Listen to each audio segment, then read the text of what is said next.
Սիրելի հայրենակիցներ, ձեզնից շատերը տարակուսած են, թե ընտրություններ կոչվող տրագիկոմիկ ֆարսից հետո Փաշինյանը ինչի գնաց իրավիճակի հավելյալ շիկացմանը։ Վեր կացավ եւ հայտարարեց, որ ընդդիմությանը ջախջախելու եմ, բանտերն եմ լցնելու, սնանկացնելու եմ եւ այլն։ Այն դեպքում, երբ սովորաբար քաղաքակիրթ երկրների քաղաքակիրթ առաջնորդները ընտրություններից հետո խոսում են ազգային համերաշխության, հանդուրժողականության, միասին երկիրը կառուցելու հրամայականի մասին։ Փաշինյանը դա չարեց։ Ինչու՞։ Մանավանդ այն պայմաններում, որում գտնվում է Հայաստանը, երբ ներքին անհանդուրժողականությունը եւ հասարակության պառակտվածությունը իրոք հասեն աղետալի եւ նույնիսկ ազգային անվտանգությանը սպառնացող մակարդակի։ Պատճառը մեկն է, որպեսզի կարողանար վերարտադրվել, Փաշինյանը կենսական զիջումների է գնացել Թուրքիային եւ Ադրբեջանին, ինչպես դոկտոր Ֆաուստը, այնպես էլ Փաշինյանը իր հոգին փաստորեն ծախել էր Էրդողանին եւ Ալիևին։ Դանի պատասխան թե Ալիևը, թե Էրդողանը որոշակի քաղաքական ժեստեր էին արել,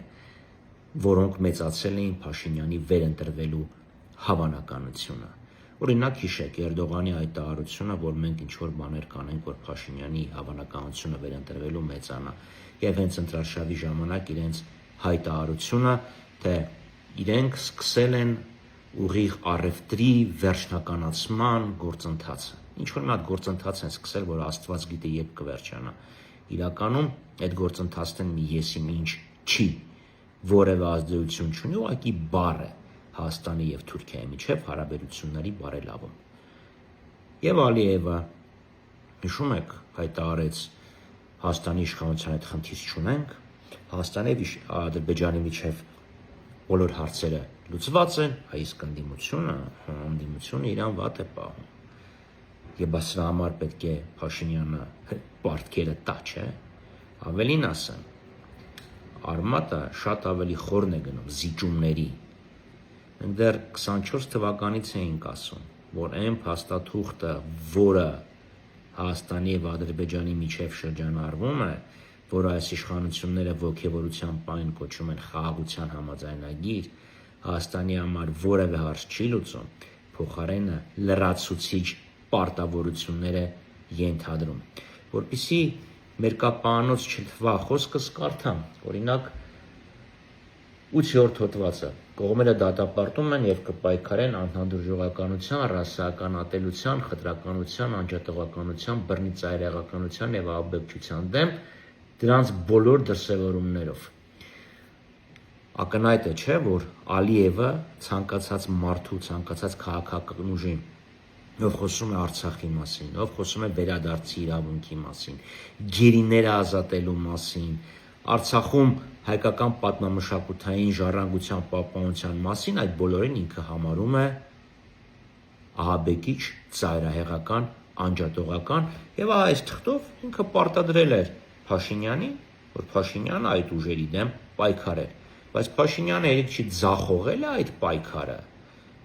Դեռ մի բան էլ 26 թվականին, 21 թվականի համեմատ այդ ահաբեկիչները չակերտավոր, անջատողականները եւ ծայրահեղականները չակերտավոր խորհրդանում ավելի շատ ձայներ ունեն։ Փաշինյանը չի կարողանում նույնիսկ 3-5-րդի շեմ հաղթահարել։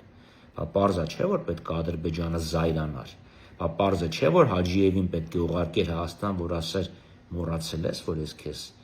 պարտքով եմ աժանդակել, դե հիմա պարտքերս հետ բեր։ Սիրելի հայրենակիցներ, իրավիճակը իհարկե շատ ծանր է, բայց օրհասական չի։ Մենք կանգնած ենք երկիրը կորցնելու, երկիրը ադրբեջանապաշտ բռնակալություն սարքելու ճանապարհին։ Փաշինյանը դա է անում։ Բռնակալ ներսում, ով հլու հնազանդ կատարում է Ալիևի բոլոր պահանջները։ Պետք չի ուսահատվել, պետք է միասնականորեն բռունցքված ոչ ասել թե Ալիևին, թե Էրդողանին եւ ամենակարևորը